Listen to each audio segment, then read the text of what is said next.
Right Samadhi and insight in Sayadaw U Candima. Sayadaw U Sandima, S teaching. Dealing with pain in Samadhi practice. After sitting in Samadhi twice, everyone's experience is different, but the rising of dukkha vedana is the same. However, the sitting posture may be dukkha vedana of pains, and aches are the same thing. Here there are two kinds of yogi. Someone has the strong five strengths of saddha, sati, viriya, samadhi and panna, and someone has weak strengths. Even though feelings of dukkha vedana are the same, someone who has enough strength can send the mind on the meditation object. My instruction is to free you from dukkha. Dukkha is not the teacher who gives you, but already it's with you, i.e., Vedanakanda. Therefore, however, the practice may be that yogis can't be free themselves from dukkha.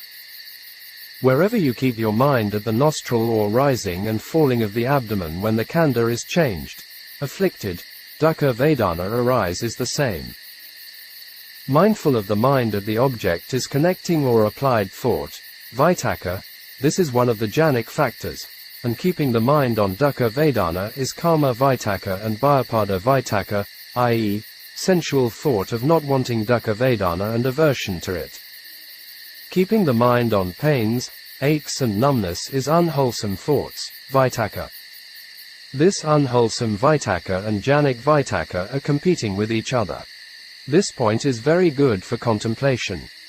Even though the mind dislikes unpleasantness, still it can't let go of them. At near death with severe pain and unpleasant mental states of seeing the painful destinations of rebirth, signs also can't let go of them. Some gained jhanas, but with severe illness they lost him again. So it is very important to practice how to deal with vedanas, sukha, dukkha and upekkha vedanas. Vedanas are giving a lot of problems and sufferings to human beings because they get lost in their ignorance and craving. Jhana, absorption, means concentrating one-pointedly on an object. Concentrating one-pointedly on a meditation object and not letting it fall away from it is called jhana. Send the mind to a meditation object is jhanic vitaka and to vedana is kama vitaka. So there are two vitakas, connecting, arising. Every yogi has to encounter these two vitakas. Could you contemplate insight, vipassana, if these kama, bhayapada and vihimsa vitakas, sensual, aversion, harming thoughts, occupy the mind? These three vitakas are dangerous. In establishing samadhi, you encounter the first danger of disturbance. This is not what the teacher gives you in the Dhamma process. To deal with it is to practice Dhamma. If you don't know the path and the meaning of Dhamma practice, it becomes useless and for parami, perfection only. This is important, as we can see in some Buddhist traditions. Doing the farming is not difficult, but cleaning the field is. To know what one is doing is more important than the practice. This point is related to his own practice. Is there anything more important than to overcome dukkha vedana in the practice? This one point is not enough for successful practice. His own biography testified this point. Without a good teacher, kalyanamitta, no Dharma knowledge, etc. Made him or encountered a lot of difficulties in his practice. Yogis must encounter jhanic and bhayapada vitakas. These are jhanic vitaka and unwholesome, akasala, vitaka. Kama vitaka comes to pull the jhanic vitaka. Two vitakas come and pull the mind. It was like chasing a football, and it'll get by one who has more strength. Jhanic vitaka sends the mind to the meditation object and kama vitaka pulls the mind down to the place of pains, aches, and numbness. You must pull the mind toward jhanic vitaka. Sending the mind toward the entrance of the nostril is jhanic vitaka. Reflecting short and long of the breathing is jhanic vikara, sustaining or sustained thought. It is not possible with the pain down there. Contemplating it there is wrong sustaining. There is no jhanic vitaka if you follow the pains and aches, and become unwholesome vitaka.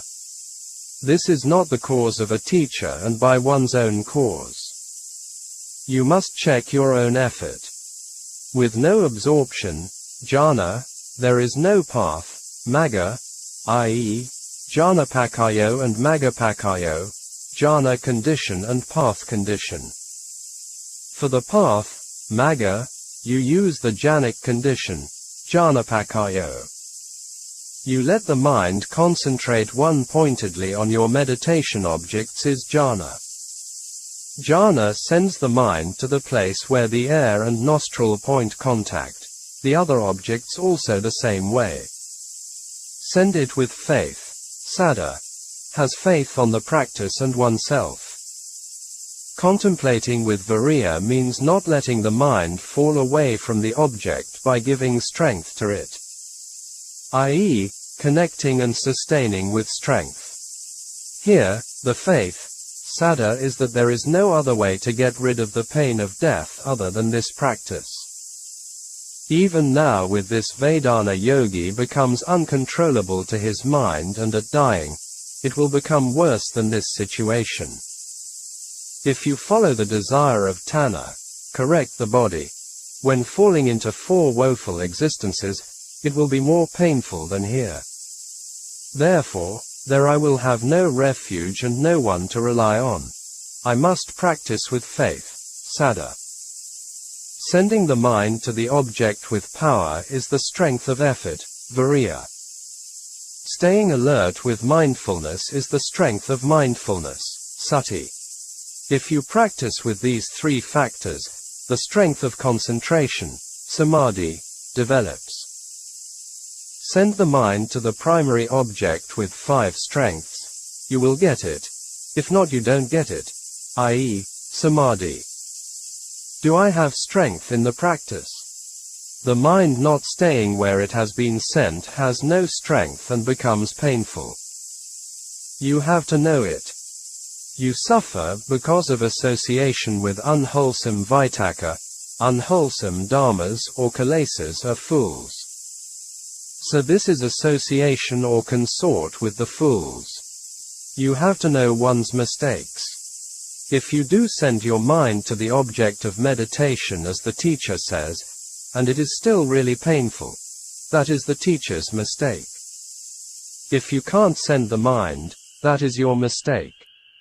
If you free yourself from these 2 mistakes, it becomes sukha, instead of dukkha. In Dhamma practice, no matter what, the practice will likely encounter dukkha vedana. Vedana only stops at death. While still alive, you have to live together with this lump of poison. Therefore, the most important thing is you have to deal with it. The Buddha warned us to run away from it. The yogis run with strength. Practicing Dhamma is done with strength. Could you be free from it if you don't have strength? It's painful, and it means you don't have strength. Regarding worldly things, the thought of letting me die has never appeared to you because you have to feed it, the body. Here we feed the yogis and the floor is carpeted and comfortable. Do you want to be soft? Could you be soft at near death? If you are in an uncontrollable situation even after sitting for only 1 hour, then it will be worse than that in a situation close to death. Who will have to suffer? You must understand your own problems and examine your own nature. The Buddha described the process of practice in the Vimika Sutta, the ant-hill discourse, Sutta no. 23, Majjhima Nikaya. The teacher, i.e., the Buddha, asked the student, a monk, to dig up the ant-hill, refer to the body. First, he found out a bar in it. Bar refers to ignorance. A house was closed, i.e., doors, by a bar and someone couldn't enter inside the house. In the same way ignorance prevents people from realizing Nibbana. He asked him to put the bar away, then continued digging and saw a toad. Toad refers to anger and irritation. After putting it aside and continuing digging, he found a forked path. It refers to doubt. This one is in Burmese translation. In English translation, it's a fork, a tool. He again put it aside and continued digging. He found out a sieve, representing the 5 hindrances. He also has to put it away. I'll leave it at that. If you follow the sutta, scriptures, it gets long. In the sutta, continued with the digging, he found out the following things. A tortoise refers to the 5 clinging aggregates, 5 khandhas. A butcher's knife and block represents the 5 chords of sensual pleasure. The piece of meat, a symbol for delight and lust. A naga serpent, a symbol for arahant. Here the teacher was the Buddha or meditation teacher, and the student was a bhikkhu or yogi. The ant hill is yogi's khandha. An ant hill referred to the physical body. At day this body is burning with lobha, dosa and moha fires. The bar is avidya. In the world, there are millions of people, but they don't know the 4 noble truths. They don't know the Dhamma way and can't practice freeing from samsara. Therefore, avidya is like a bar that closes the door to nibbana. Now, the yogis here know the way of freedom from samsara is like put away avidya, ignorance, i.e. listening of Dhamma or study of Dhamma. Yogi practicing Dhamma is moved the bar away. During the practice, yogi encounters the toad, which is like anger and irritation. This is referred to as dukkha vedana. Whatever method or system we use and have to encounter it. Thi in gu Sayadaw and Sayadaw u Candima, their practices and explanations of the process were quite similar to this Vamika Sutta process. Some teachers of dry insight also gave talks on this sutta explained with their practice. There are some differences. This sutta seems to be the practice process only related to arahantship. Wherever you're practicing, either in the forest or on the sofa, the body is always with you. Do the 4 elements not change or disturb? In the Asavijapama Sutta, it shows the 4 vipers, and here with the toad, dosa. The 4 great elements are disturbed or changed, and the mind becomes domanassa, aversion, irritation, etc. Without knowing these things, people, only some, are teaching Dhamma. Some teachers asked students to contemplate anicca, dukkha, anatta, but they didn't know why doing it. The teacher has to explain the beginning, the middle and the end. This point is very important. Sayadaw strongly emphasized this point and wasted a lot of time and effort doing many experiments in order to find the right method in his own practice. Usually, teachers are only giving instructions on systems or methods of the practice. Mogik Sayadawgi was exceptional. Therefore, Sayadawgi's Dhamma talks are Dhamma treasures for all yogis whatever their traditions are. Do you all know where to start the insight practice, vipassana? Starting to encounter dukkha vedana is the beginning of Dhamma practice. With the great 4 elements being disturbed or afflicted, dosa arises. Practice to free from abhijadomanassa, desire and displeasure, is the first practice. With regard to strip off vedana, there are 3 kinds of sukha, dukkha and upekkha vedanas. Sukha vedana, pleasant feeling, is related to the realms of humans and heavenly beings who are enjoying sensual pleasures, kamaguna. Dukkha vedana, painful feeling, is the 4 woeful realms, apaya boom, and no happiness at all. They are living with dukkha. Upekkha vedana, neutral feeling, is the realm of absorption, jhana boom. Therefore, These are similar to the three realms of existence.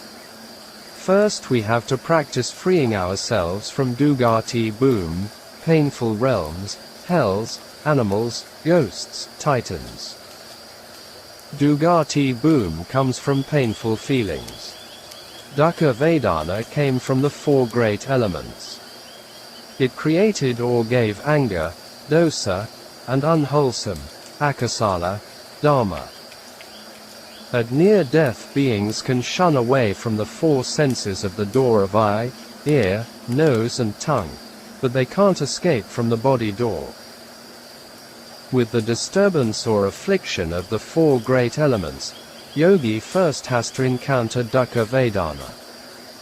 I'll show you a very beautiful celestial fairy, and your eyes are looking at her. Then that is poked with a thorn into the other eye. Does the eye, the good one, stay with the celestial nymph or move to the afflicted eye? Therefore, between pleasant and painful feelings where the mind will incline. Between these two Vedana, Dukkha Vedana will dominate the mind. Therefore, the Buddha taught abandoning dosa, the toad first. The Buddha didn't talk without any reason. This is the Kanda process. In Dharma practice, you can't practice by overpassing the process. I.e., without Samadhi power practice insight. Some systems can be exceptions. For example, the Mahasi system. The whole process represents Sila, Samadhi and Panna. Mindfulness process is from the coarser objects of the body to gradually leading to refined objects of dharmas. Some years ago, I met a Mahasi yogi in Burma. With the Mahasi system he has already discerned anakas, but I didn't know what was the reason he went to a well-known meditation center which taught a different system. The teacher there gave him the meditation of the four great elements. Later what happened to his practice I didn't know. The right advice should be to ask him to go back to practicing the Mahasi system with a good teacher. Closing square bracket. When the poison of the four great snakes arises, there is the feeling of dosa which doesn't want to experience it. How to deal with it is the beginning of the practice. Then how to do with it. To deal with it with the 5 factors of absorption, the 5 jananga. We send the mind to the tip of the nostril, and it becomes the 5 factors of absorption. Does it arrive there every time you send it? Does it now fall down? I.e., toward the pain, don't you pull it up again? It doesn't stabilize and falls down again. It happens going up and down. For going up, you have to put effort. When it falls down there, are you with it? So who is pulling it down there? This problem arises. We must solve this problem. This mind is free if it has not been pulled down there. If you want to free this mind, it needs to dig out the root of the pulling element. It becomes free if you can easily put or keep it on the top of the head and abdomen, i.e., U-bar kin and Mahasi system. Now can you keep it there? I have already mentioned some Burmese systems before. The ways of practice are different. For most people to develop Samadhi it takes time. If your practice under Candima in his center, it is a different thing. The pulling element arises, the enemy is there. In sitting meditation, you find out the enemy. If it is your own mind, you can keep it anywhere you like, so mind is anatta and not atta. Now, can you do it? This kanda is not only with one's own desire, and there is still another one with it. There is another thing sends it toward badness. You have to level out long and short, slow and fast breathing when you send the mind to the tip of the nose. You take the strength at the chest area. Keeping the body in a suitable way, i.e. without any tension, relaxed and natural, you can sit longer. Some yogis are stretching their upper backs of the body. This is a danger. You have to change it. I'll not allow lifting the waist and stretch the back. Later in the practice, you can't do anything with it. If you make the strength like a runner, you can't continue it. The mind is in the state of the karma mind process. Instead of becoming the path mind process, if it becomes a karma mind process, you can't realize path and fruit, magga and phala. It's anti-path and fruit. Clinging the object with karma is only the karma mind process, karma citta vithi. His interpretation of Dhamma and usages are different from others. The karma mind process is covered with lobha, dosa and moha. Therefore, don't control the karma body, rupa, with the mind by erecting it. If you do it in a normal way, the body will calm down. So you don't need to be concerned and look after it.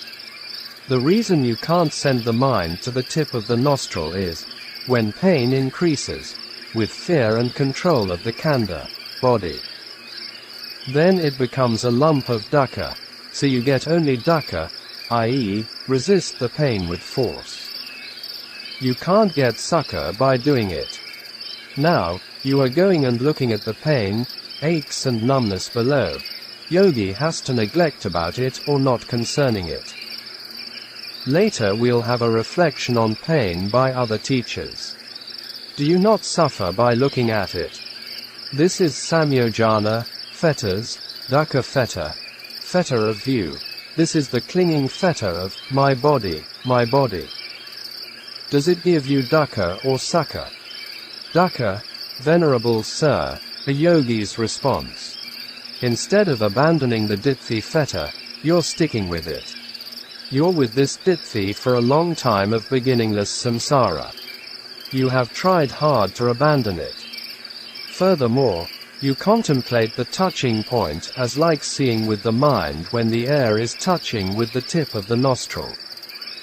In contemplating the rising and falling of the abdomen, the yogi knows the arising and falling. He contemplates the nature of the arising of form with noting as like seeing with nana.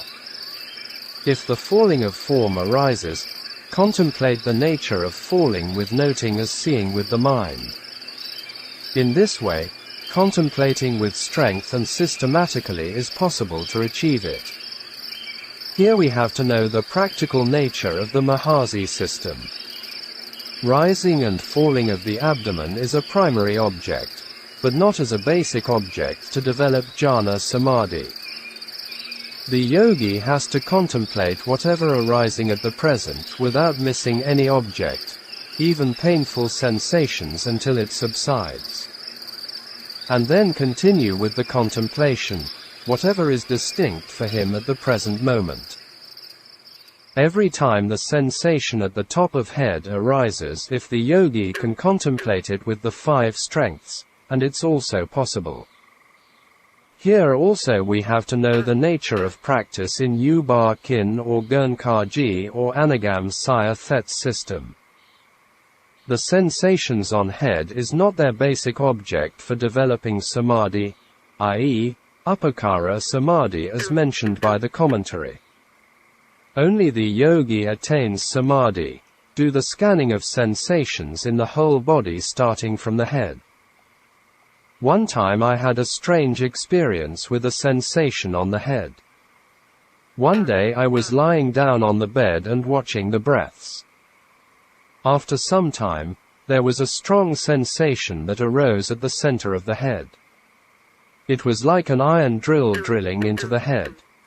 It was not painful, but I was surprised, and my hand went there and touching the place this was clinging to the head with ditthi, my head. Mogik Sayadaw Ji in one of his talks mentioned the following. In the daytime, there are many people and sounds and voices around you. You're also busy.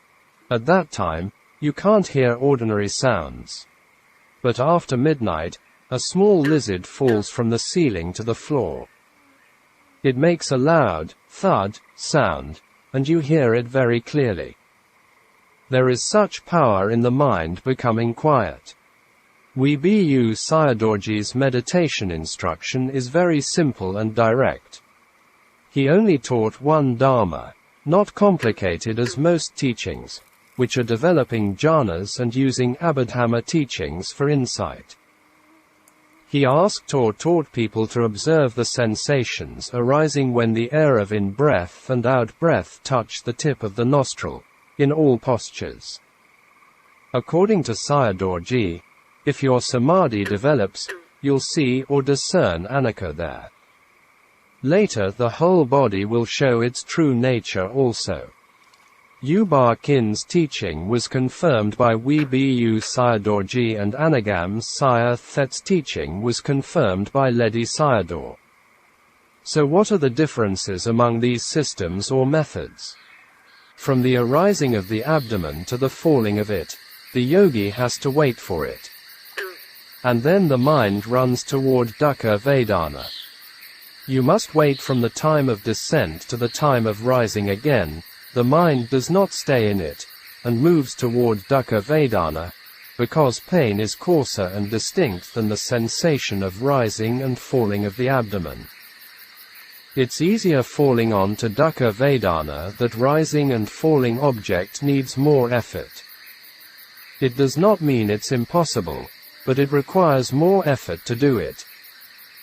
When contemplating the preceding mind with the following mind, i.e., Magangas, the mind moves to Vedana, if Vedana arises.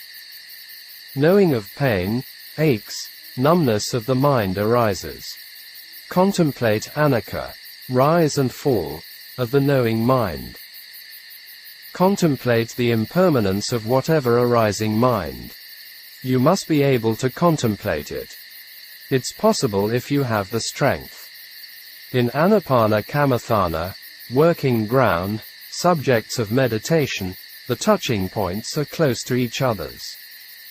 Also, the knowing minds, contemplative minds, are near each other so that there is no free time to delay. So it's easy to overcome pain. Therefore, I choose this Kamathana. The main point here is this system is the in-gu method, the way of strong breathing.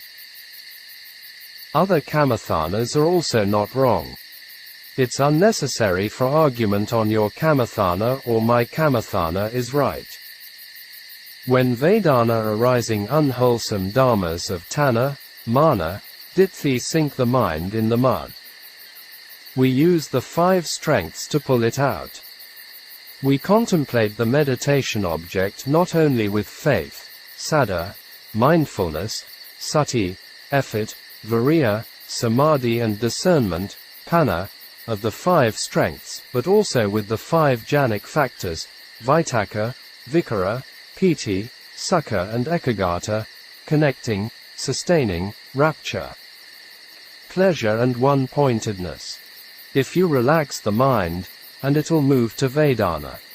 Could you relax it near death?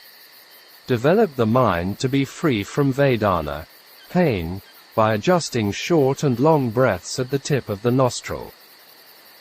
When practicing you have to exhort yourself with the frightened mind, and doing the practice blindly leads to failure. Even though now you aren't free from Vedana, later you'll be free from it for sure. U Zin, i.e., himself, gives you the guarantee. I'll send you or show you to the place where it is free by giving of my time. This is not an exaggeration. Later one of his talks on interview with yogis, including a nun, a woman and a man, discussed their experiences with him. They overcame the pains and gained Samādhi. I gave the title for it as, with Samādhi overcome the hindrances. Here the yogis could sit for 2 hours and 3 hours at a time. They gained Samādhi. Some had skeletons as nimitta, mental sign, some 32 parts of the body, and some had discerned the 4 great elements. These were the majority.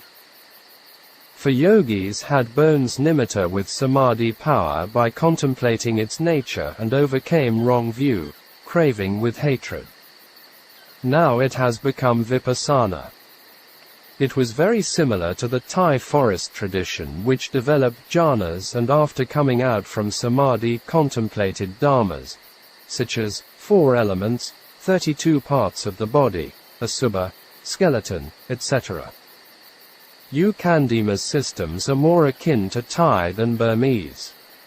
He rejected some Burmese systems or practices as not really vipassana. Some Thai forest monks also view some Burmese vipassana practices in the same way. It seems that there are 2 ways of development in vipassana practice. Some Buddhists even go to extremes to say that commentaries, Abhidhamma and Vipassana without jhana samadhi are not authentic. Indeed, there is no enlightenment without meditation, jhana. In every realization, the 4 stages, there are vipassana jhanas. There were many evidences in the suttas many people without any jhana practices by listening the Buddha's teachings realized Dhamma, e.g., Santati minister, Suramata, the drunkard, Supabada, the leper, some citizens, even sensual devatas, not include Brahma gods. Some well-known Burmese Sayadaws like Ledi Sayadaw, Mogik Sayadaw, Mahasi Sayadaw, etc. were not ordinary monks and very good Pali scholars and practicing monks. It doesn't really matter whether the teachings and practices of others are right or wrong. What matters is your own knowledge and your own practice. Closing square bracket. I want you all to have the strength to pull the mind out from the Kilesa mind. I am training you to have the strength to bear dukkha vedana and to pull yourself out from it. It's like kneading a dough. In making bread by mixing the flour with water, knead it until it becomes dough. While kneading, you can't do it in a comfortable manner.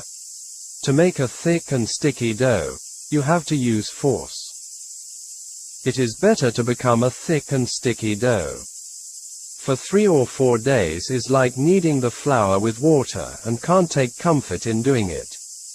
It's not yet arriving at the stage of making the cake of vipassana. All of your minds are very coarse with lobha, dosa and moha. Ultimate reality, paramatta mind and body, form, rupa, are so refined that you can't work with this coarse or rough mind. We're making our minds, contemplative minds, to become refined.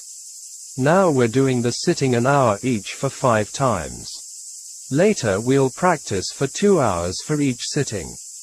Yogis who want to practice with my meditation, anapanasati, adjust the short and long breathings, and keep your mind toward you. After 9 days, you can stay as you wish. Anyone who gives up the effort only ends up with loss and will not easy to die at dying. If you now push away the teacher's welcoming hand to save you and at dying will have an ugly face to die. Now, this kind of Vedana will not kill you. It's just a little bit. You have to practice keeping the mind free, and to keep the momentary happiness aside. We do the in and out breathing like seeing with the mind at the touching point. If we breathe the same as the machine, then don't incline the mind toward the machine. Only to be aware of the sound coming toward you and adjust your breath as the same to the sound. If you are able to do it, then don't pay attention to the sound. You only adjust your short and long breathings to become equal. The mind gradually arrives at the jhanic process, and you don't want to come out from it. From onward, I'll only explain its nature. Hello. How are you? Edit this text, or upload a file. Click play, and I will read it out loud for you.